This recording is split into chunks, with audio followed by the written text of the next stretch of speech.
Hey guys, it's FifaRalle here and welcome to episode 29 of Let's FIFA 14. And the first thing we do in this episode is to open up quite a lot of packs because, as most of you people probably know, Ultimate Team turned 5 years old the other day and EA released a bunch of free packs. So everybody got 5 free packs with just rare items in them, and it seemed like a lot of people got very lucky in these packs. I didn't really get that lucky, as I've seen some get. A lot of people tweeted me on Twitter showing me the amazing players they got, and the best one I probably got on this account were either Negredo or Zego. So not exactly the best players, but still, it's nice to have a few players in the club that I can use in future squads. And on my other account, I did get a little bit more lucky. I did get a Yaya Toure, which was a quite nice player to pick up.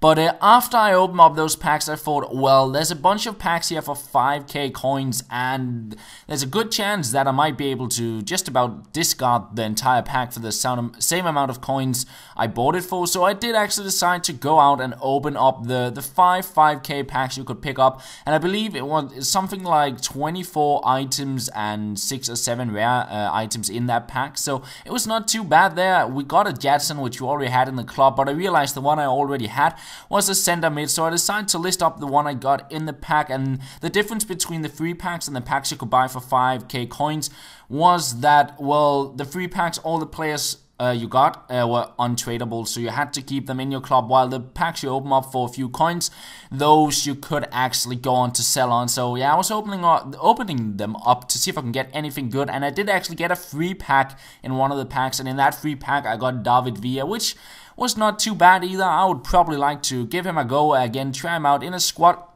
or something like that. At least I sent him to the club, and after that I decided to change up my 4-3-3 squad I had been using in the Champions Shield tournament. So we listed a bunch of players up, and we sent some skillers to our club and started building a new team. We're trying out Benasha and Alaba, which I got in some packs quite a few episodes ago, but never got around building a team with them. So I still had them in my club, and I got them into this new squad. We got Remy on the top to link up with Ben Arfa, and then we get a new 5-star skiller in Bernard.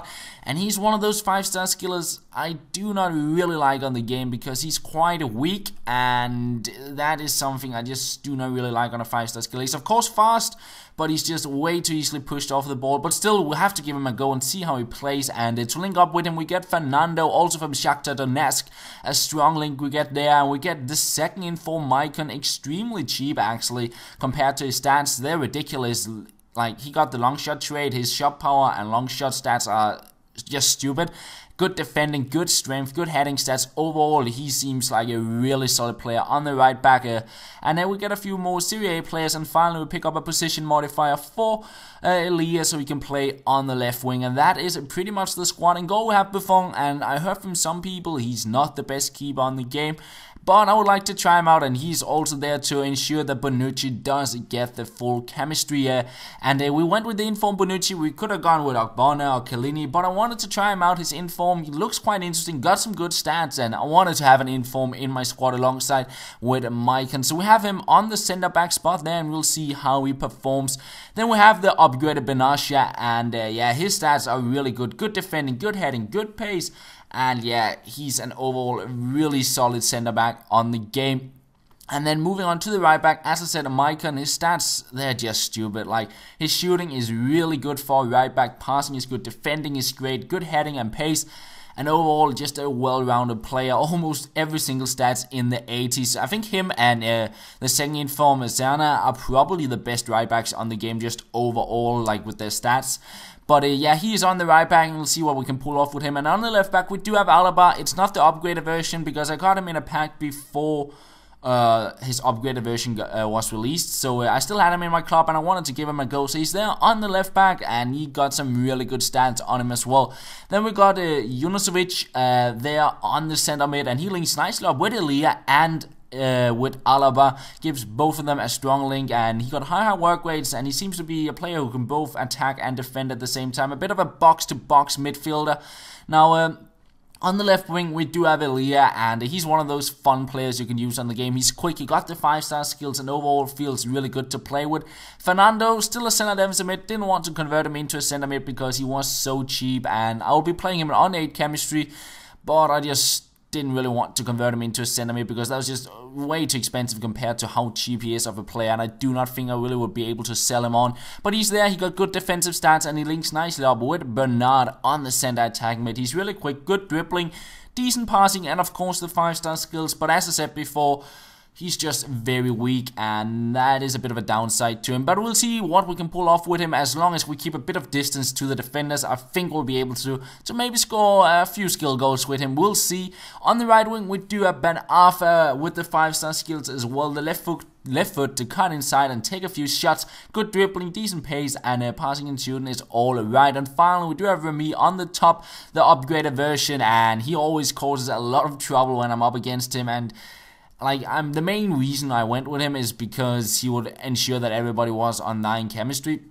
So that's why he's on the top. But I would have liked to go with maybe Kona and McGeady, but that way I just wouldn't get the perfect chemistry in the squad. But yeah, we sold on a few more players on our transfer list, and apart from that, we're ready to head on into the game. It took quite a while in this episode before we got into a game, but there were a bunch of packs to open and a team we built. But eventually we get into a game, and it's a Bundesliga side. Oh yeah.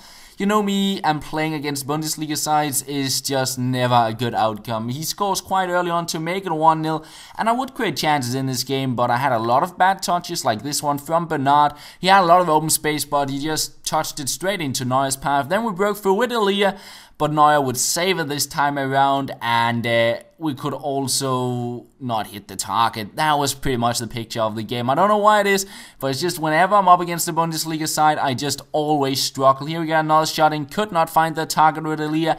We break through once again with Elia, flick it behind the defender. We get past another one, and again, just not finding the target. As you can see at halftime, I had 6 shots, but only 1 on target, and then we played 1 minute of the second half. He'll cross it in, and the rebound falls to Aubameyang, and he will make it 2-0. It was just a really frustrating game to play. I break through, I hit the post, Neuer will save it, and yeah, it was just the picture of the game. Breakthrough once again, couldn't get it past Neuer, and in the end we are offside. And another chance, it's Remy to break through, but a quite easy save there from Neuer, and yeah, I lose the game 2-0. I could not convert my chances, not hit the target, and when I finally hit the target, Neuer was in the way. So, as you can see here, he had quite a few shots. He probably did deserve 1 or 2 goals, to be fair, but I just couldn't get a goal at all, which I felt I did deserve. So, unfortunately, I did end up losing that game, but I would still head on into another one. It was the semi-finals of the Silver Classic tournament, and we come up against a Brazilian side, and we do not get the best start. He takes a random shot, and somehow my player just doesn't log onto the ball, and he picks up the rebound, and it seemed like my defender should have gotten the ball, but a few minutes later, he started skilling in his defense, and that is probably not the smartest thing, at least not in my opinion. I tried to do it when I'm on my opponent's half. I get a shot in, but could not convert it. But a few minutes later, we get another chance. It's Gary McKay-Steven, and he got a little bit lucky on his rebound, and I got a little bit lucky here. He passes straight to me, and I'll get an equalizer to make it 1-1. But 6 minutes later, he breaks through on a counter-attack.